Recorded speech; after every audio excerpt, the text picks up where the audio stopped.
we have learned how to determine the magnitude and direction of a vector product. Now, I'd like all of us to make a recall of what I have mentioned earlier in the video on when I introduced vector multiplication.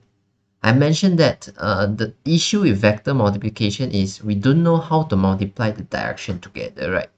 And I mentioned that there's two ways to logically think about it.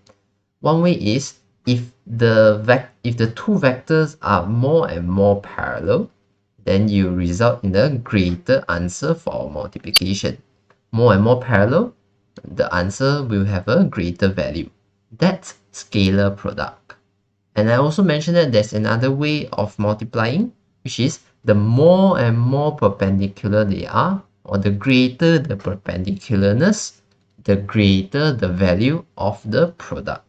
And that's where we use vector product. If you want a greater answer when the angle is getting more and more perpendicular, we use vector product. And now I would like to dig deeper on that statement. So the greater the perpendicularness between A and B, vector A and vector B, the greater C will be. Let's study deeper what does this sentence mean. So now I'm going to remove some stuff over here, and I'm going to introduce a new vector called vector A prime. Vector A prime here has the same magnitude as vector A, but this time instead of 45 degree above positive x-axis, it's 20 degree above positive x-axis. So the angle here is less compared to vector A here. And if we replace this vector A here with vector A prime, we can see that it makes a smaller angle with between A prime and B. Before this is 45 degree, now it's 20 degree. Okay, so since the angle is smaller, we can say that it's getting more and more parallel, or you can think of it as less and less perpendicular. Moving it smaller angle here will make it less perpendicular. So if the perpendicularness goes down, then I believe the value of C, the magnitude of C, should also go down as well, because it's less perpendicular now. So that's my deduction. Let's try to see whether it's true or not. Again, we find the magnitude of A prime cross B. Again, the calculation is also the same thing, putting modular sign. So A prime B sine theta prime. Okay, I put theta for everything because C might be a different answer.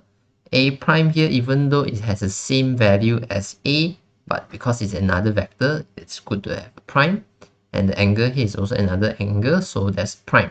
So if I do my substitution, I substitute 20 degree instead of 45 degree, and my answer here will be 5.13 Newton. So what am I showing here? The decrease in angle causes a decrease in the perpendicularness, thus the value for C will decrease as well. So I'm trying to prove my point over here. Okay, let's try the opposite example by increasing the angle.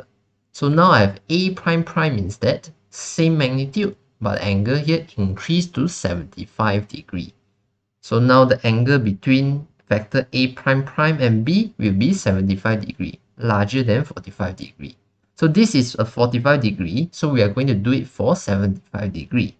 If it's 75 degree, the magnitude of A prime prime cross B will be, again, we substitute 75 degree over here, and you'll get our answer to be 14.5 Newton.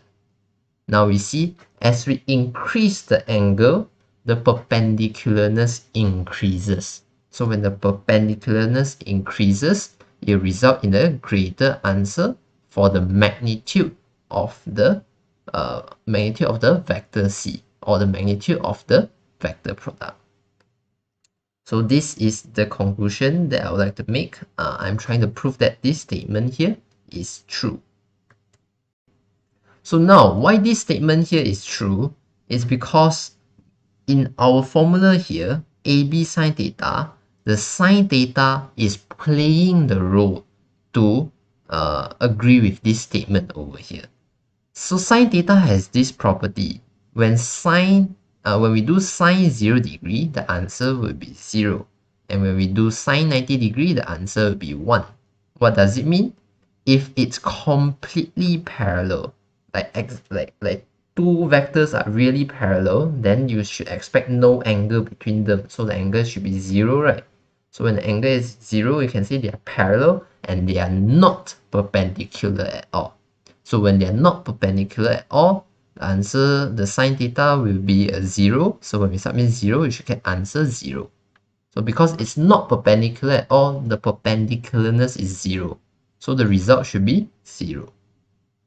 Okay, when it's sine 90 degree, 90 degree means by the two vectors are exactly perpendicular each other. That's the best perpendicular, the greatest, the strongest perpendicularness you can have. So sine 90 degree will be 1, and 1 is the maximum answer you can have for sine theta. Okay, if you put in any angle, the maximum value you can get for sine is 1. So that means by if your angle is 90 degree when you are exactly perpendicular, the result of your vector product will be the maximum value coming out. The value coming out will be the greatest possible value you can get if your angle is 90 degree or exactly perpendicular.